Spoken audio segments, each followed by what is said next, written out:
Meskipun 100, 1000, 2000, bahkan puluhan ribu orang mengatakan bahwasanya ijazah Pak Jokowi itu palsu, ketika itu diucapkan hanya melalui sosial media, melalui telekonferensi atau konferensi pers, tanpa dibawa sumpah di hadapan pengadilan, maka kekuatan pembuktiannya tetap nol, tidak ada, dan hanya menjadi opini-opini liar.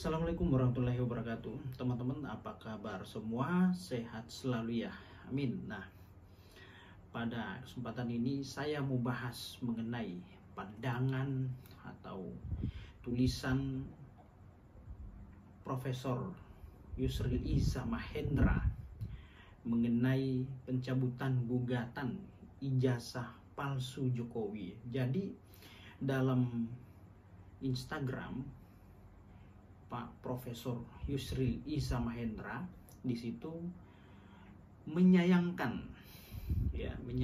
pencabutan gugatan ijazah palsu Jokowi di pengadilan ya. Jadi teman-teman, ini ada tulisan lumayan cukup panjang ya yang dibuat oleh Profesor Yusril Iza Mahendra ya mengenai pencabutan gugatan ijazah palsu. Nah, jadi kita mulai saja ya. Saya menyayangkan pencabutan gugatan ijazah palsu Jokowi oleh Yusril Iza Mahendra. Nah, sejak 2 hari yang lalu saya sungguh menyayangkan pencabutan gugatan perbuatan melawan hukum atas kasus ijazah palsu Jokowi oleh para pengacara Bambang Trimulyono atau BTM ya, di Pengadilan Negeri Jakarta Pusat hari Kamis tanggal 27 Oktober 2022. Nah, sebaliknya juga saya menyayangkan mengapa polisi menahan Bambang Trimulyono dalam dugaan melakukan tindak pidana pencemaran agama. Walaupun penahanan ini tidak berkaitan dengan gugatan ijazah palsu Jokowi, namun langkah itu mengesankan pemerintah menggunakan kekuasaan bukannya hukum ya dalam menghadapi BTM ya atau Bambang Trimulyo. Nah, selanjutnya gila ya. Sementara semua orang tahu BTM menggunakan Egy Sujana dan Ahmad Kozinudin sedang menggugat ijazah Jokowi ke Pengadilan Negeri Jakarta Pusat. Penahanan BTN ini pula yang menjadikan Egy dan Kozinudin sebagai alasan untuk mencabut gugatan. Nah, menurut mereka sebagai pengacara, mereka susah mengumpulkan bukti-bukti yang memenangkan gugatan sebab BTM ditahan polisi dan tidak bisa dikunjungi, padahal BTM lah menurut mereka ya yang mempunyai akses kepada saksi-saksi dan bukti untuk dihadirkan di dalam persidangan ya. Jadi BTM ini ditahan oleh polisi ya atas dugaan kasus pelecehan agama.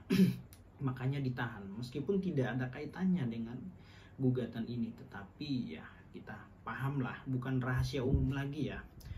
Nah, kekuasaan digunakan, nah entah itu digunakan untuk apa dan hal lain ya kita cukup menilai aja. Nah, dengan dicabutnya gugatan ya lanjut ya, maka apakah ijazah Jokowi mulai SD, SMP, SMA, bahkan UGM yang dijadikan syarat Jokowi untuk maju di Pilpres asli atau palsu akhirnya tidak pernah terbukti dan diputuskan oleh pengadilan.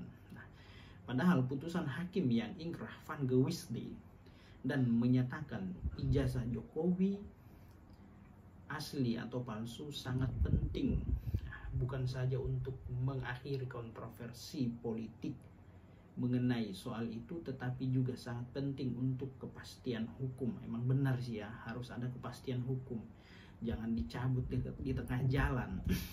Nah, agar kasus kontroversi ini berakhir dengan jelas, kalau tidak kasus ini selamanya akan menggantung dan menjadi gunjingan politik tanpa henti. Nah, lanjut, para pendukung dan simpatisan Jokowi akan ramai-ramai membuat pernyataan ke media, termasuk para pejabat pemerintah, pejabat struktural, dan dosen UGM serta sahabat, teman seangkatan dan handai taulan Jokowi yang menyatakan mereka menjadi saksi ijazah Jokowi adalah asli. Nah, sebaliknya juga BTM dan para pendukungnya tidak akan pernah berhenti menggunakan media yang ada untuk terus melancarkan serangan bahwa Jokowi adalah penipu dan ijazahnya palsu dengan bukti-bukti versi mereka tentunya. Tetapi semua pernyataan itu hanyalah bagian dari pembentukan dan penggalangan opini belaka. Dari sudut hukum, pernyataan-pernyataan itu tidak ada bobot dan nilainya, kecuali keterangan itu diucapkan di bawah sumpah dalam sidang pengadilan yang terbuka untuk umum. Wah, harus juga ya teman-teman baca tulisan dari Profesor Yusril. Kita minum dulu ya teman-teman ya. Kering. Nah, jadi kita lanjut ya. Saya teringat suatu ketika ada kelompok pengacara yang menamakan dirinya 100 pengacara reformasi dipimpin Suhanana Tawilana menggugat keabsahan berhentinya Presiden Soeharto ke Pengadilan Negeri Jakarta Pusat. Mereka mendalilkan bahwa berhentinya Soeharto tanpa melalui MPR tidak sah. Akibatnya kedudukan B.J. Habibie sebagai presiden menggantikan Soeharto juga tidak sah. Polisi zaman B.J. Habibie waktu itu tidak menangkapi Suhana dan kawan-kawan dengan macam-macam alasan pidana. B.J. Habibie juga berkata kepada saya, biar pengadilan memutuskan sah atau tidaknya Soeharto berhenti. Harusnya kan begitu. Ya.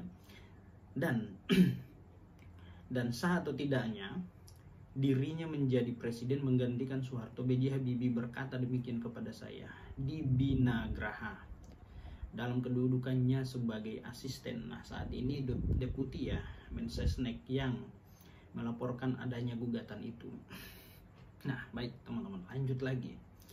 Saya sendiri dipanggil Pengadilan Negeri Jakarta Pusat untuk memberikan keterangan bagaimana proses berhentinya Soeharto dan bagaimana prosesnya B.J. Habibie menggantikan sebagai presiden. Nah, kebetulan saya merupakan salah seorang saksi sejarah atas terjadinya peristiwa peralihan kekuasaan tahun 1998. Itu setelah sidang berlangsung cukup lama, Pengadilan Negeri Jakarta Pusat akhirnya memutuskan menolak gugatan 100 pengacara reformasi. Dalam pertimbangan hukumnya, PN Jakarta Pusat menyatakan proses berhentinya Soeharto tanpa melalui MPR dan pengucapan B.J. Habibie sebagai presiden menggantikannya adalah sah menurut hukum. Nah, itu ada kepastian hukum ya. Nah, nggak boleh dicabut itu gugatan di tengah jalan ya, kan nggak ada kepastian hukumnya ya. Boleh sih boleh aja ya, nggak ada aturan yang melarang tetapi seenggaknya harus ada kepastian hukum. Kasihan kan Pak Jokowi ya, nanti tengah perjalanan atau sampai kapanpun ya isu ini akan diangkat terus tanpa ada kepastian hukum, tanpa ada putusan dari pengadilan. Nah itu ya, isu ini yang akan berkembang, opini ini yang akan berkembang di tengah-tengah masyarakat. Nah baik, lanjut ya. Saya bertanya kepada Suhana, apakah akan banding? Dia bilang tidak, perkara selesai dan ingkrah Van Gewitsde. Akibat putusan itu, saya sempat mengolok-olok Ali Sadikin. Sekarang Pak Ali tidak bisa lagi ngomong Soeharto berhenti tidak sah. Ini sudah ada putusan pengadilan berkekuatan hukum tetap. Lagi pula, omongan seperti itu tidak ada gunanya. Kalau Pak Ali masih tetap ngomong berhentinya Soeharto tidak sah, maka itu artinya Pak Harto masih tetap presiden. Kalau Pak Harto masih tetap presiden, beliau bisa berbuat apa saja terhadap anggota petisi 50. Apa begitu maunya Pak Ali? Nah, Pak Ali Sadikin nampak merenung. Nah, ini ya tulisan Prof. Yusril. Saya berpendapat adanya putusan pengadilan terhadap kasus kontroversial itu sangat penting agar ada kepastian hukum. Karena itu saya menyayangkan mengapa polisi menahan Bambang Trimulyono, walaupun dasar penahanannya seperti saya katakan tadi tidak berkaitan dengan gugatan ijazah palsu Jokowi, tetapi kesan pemerintah main kekuasaan menghadapi BTM sulit dihindari. Lagi pula, penahanan bahkan pemenjaraan tidak akan membuat BTM menjadi jerah. Kontroversi ijazah palsu sudah diungkapkan BTN melalui bukunya Jokowi Undercover yang membuatnya masuk penjara. Nah, setelah keluar penjara, Bambang Trimulyono mulai lagi dengan serangan yang sama terhadap Jokowi. Nah, maka dari itu ya, satu-satunya cara mengalahkan Bambang Trimulyono adalah dengan mengajukan bukti-bukti surat, tertulis, rekaman, foto dan sejenisnya. Keterangan saksi dan ahli di bawah sumpah memberikan keterangan di dalam sidang yang terbuka untuk umum untuk membantah bukti-bukti yang diajukan oleh BTM dan para pengacaranya. Nah, percayakan kepada majelis hakim untuk menilai semua bukti yang diajukan oleh penggugat maupun tergugat dengan seluas-luasnya untuk akhirnya memutuskan gugatan dikabulkan atau ditolak. Nah, dalam pertimbangan hukumnya, majelis tentu akan mengemukakan dasar-dasar hukum putusan dan menilai alat-alat bukti yang dihadirkan penggugat dan tergugat dengan jernih dan mengambil putusan yang tepat dan dapat dipertanggungjawabkan. Itu ya teman-teman ya. Nah, kini penahanan Bambang Trimulyono justru dimanfaatkan oleh BTM dan pengacaranya Egy dan Kozinudin untuk dijadikan alasan mencabut gugatan, teman-teman ya. Alasannya sulit mengumpulkan bukti-bukti untuk dibawa ke persidangan karena BTM sedang dalam tahanan dan sulit ditemui. Alasan ini pun terkesan aneh juga. Pengacara yang bekerja secara profesional tentu telah mengumpulkan semua bukti yang membuatnya hakul yakin akan memenangkan gugatan sebelum mendaftarkan gugatan itu ke pengadilan. Mereka pasti tahu ketentuan hukum acara perdata. Siapa mendalilkan harus membuktikan dalilnya, bukan Jokowi dan para pengacaranya yang harus membuktikan ijazah Jokowi asli atau tidak palsu. BTM dan para pengacaranya yang harus membuktikan bahwa ijazah Jokowi mulai SD, SMP, SMA, bahkan UGM adalah palsu. Nah, memang sih pada hakikatnya dalam hukum acara perdata ya, khususnya pada gugatan. Nah, siapa yang mendalilkan, ya dialah yang harus membuktikan. Maka para penggugat harus membuktikan dalil gugatannya, atau malah justru sebaliknya, para tergugat harus membuktikan dalil bantahannya. Itulah hakikat dalam hukum acara perdata ya, mendalilkan dan harus membuktikan dalilnya. Nah, kita lanjut nih teman-teman, makin seru nih, makin ujung makin seru. Kalau bukti-bukti masih sulit dikumpulkan dengan alasan apapun, termasuk yang punya akses terhadap data atau saksi hanyalah penggugat prinsipal, dalam hal ini adalah BTM, lazimnya seorang pengacara takkan berani mendaftarkan gugatannya seperti itu ke pengadilan. Kalau masalah BTM ditahan dan tidak bisa hadir ke pengadilan, mestinya tidak masalah. Bukankah dia sudah menunjuk Egy dan Kozinudin untuk mewakili dirinya? Nah, rehat dulu. Minum dulu nih biar tenggorokan nggak kering teman-teman ya. Ini bukan iklan ya, saya minum air putih mineral biar tenggorokan nggak kering ya. Kita lanjut lagi ya, makin seru nih. Bahkan lanjut ya, penahanan BTM justru bisa dimainkan Egy dan Kozinudin untuk membangun opini di luar sidang untuk memperoleh dukungan moral, opini dan politik terhadap gugatannya. Walaupun opini seperti itu tidak boleh mempengaruhi hakim dalam mengadili suatu perkara, tetapi secara tidak langsung opini seperti itu tetap penting. Jadi saya juga bisa bertanya, apakah penahanan BTM hanya sebagai alasan untuk mencabut perkara, ataukah memang sedari awal para pengacaranya tahu bahwa bukti-bukti yang akan dihadirkan di sidang nantinya kurang meyakinkan. Nah, lanjut. Jadi pada hemat saya, semestinya polisi tidak usah menahan Bambang Tri ketika dia sedang mengajukan gugatan ijazah palsu Jokowi ke pengadilan. Biarkan persidangan berlangsung dan kita nanti putusan pengadilan apakah ijazah palsu atau tidak. Sebaliknya juga, mestinya para pengacara BTM tidak mengemukakan alasan karena BTM ditahan sulit mengumpulkan bukti-bukti dan kemudian mencabut gugatan. Sebagai pengacara, mestinya mereka memberi advice kepada BTM agar meneruskan gugatan. Ibarat kata pepatah, berjalan harus sampai ujung, berlayar harus sampai tepi. BTM juga harus dengan kesatria menerima apapun putusan pengadilan nantinya. Gugatannya digabulkan atau ditolak dengan segala implikasinya. Begitu pula Jokowi. Hukum sesungguhnya adalah mekanisme untuk menyelesaikan konflik secara adil, damai dan bermartabat. Kita tidak perlu berkelahi di jalan atau saling serang menyerang di media sosial tanpa kesudahan.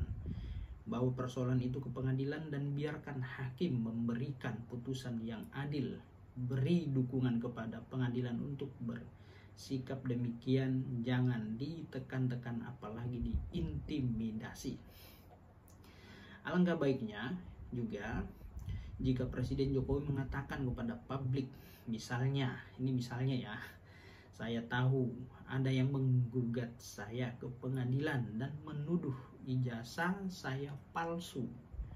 Saya telah menunjuk pengacara untuk mewakili saya di pengadilan. Sebagai presiden, walaupun gugatan ini ditujukan kepada saya pribadi, saya mempersilahkan majelis hakim untuk memeriksa dan memutus gugatan ini berdasarkan hukum dan keadilan, untuk akhirnya nanti memutuskan apakah ijazah saya asli atau tidak. Mari kita tunggu putusan pengadilan. Jika ada ucapan Jokowi seperti itu, ya orang akan semakin menghormati beliau dan menganggap beliau sebagai negarawan sejati. Luar biasa ya. Tapi sayang, BTM ditangkap dan dijebloskan dalam tahanan. Sayang pula Egy dan Kozinudin mencabut gugatan yang telah memasuki gugatan persidangan itu ya.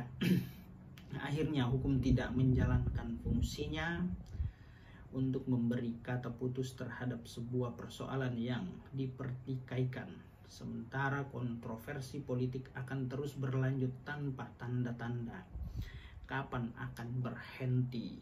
Nah itu ya teman-teman ya, Bogor 29 Oktober 2022. Nah, cukup lumayan panjang apa yang disampaikan, diutarakan, atau tulisan Pak Prof Yusril ini ya. Memang ada bagusnya juga, gugatan itu harusnya dilanjutkan sampai ada putusan pengadilan yang berkekuatan hukum tetap atau inkrah van Gewitsde. Jangan sampai gugatan dalam perjalanan tiba-tiba dicabut di tengah jalan. Nah, ya kan, orang bertanya-tanya, nah, ada apa? Nah, terus kemudian isu ini akan digoreng terus sampai kapan? Nah, ini yang menjadi persoalan ya, bukannya menyelesaikan masalah, malah justru timbul masalah baru.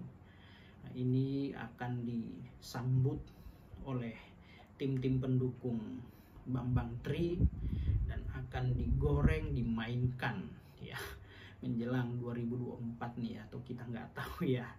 Nah ini ya teman-teman ya, maka ketika melakukan atau mengajukan gugatan di pengadilan, maka baiknya dikelarkan, kawal sampai finish, sampai selesai, sampai ada kekuatan hukum tetap ya, ada kepastian hukum. Jadi tidak timbul multitafsir atau pembenaran yang tidak di bawah sumpah atau tidak mempunyai kekuatan hukum yang mengikat. Meskipun 100, 1000, 2000, bahkan puluhan ribu orang mengatakan bahwasanya ijazah Pak Jokowi itu palsu, ketika itu diucapkan hanya melalui sosial media, melalui telekonferensi atau konferensi pers, tanpa di bawah sumpah di hadapan pengadilan, maka kekuatan pembuktiannya tetap nol, tidak ada, dan hanya menjadi opini-opini liar ya. Itu teman-teman, menjadi opini-opini liar ya. Nah, oke teman-teman ya, itu ya.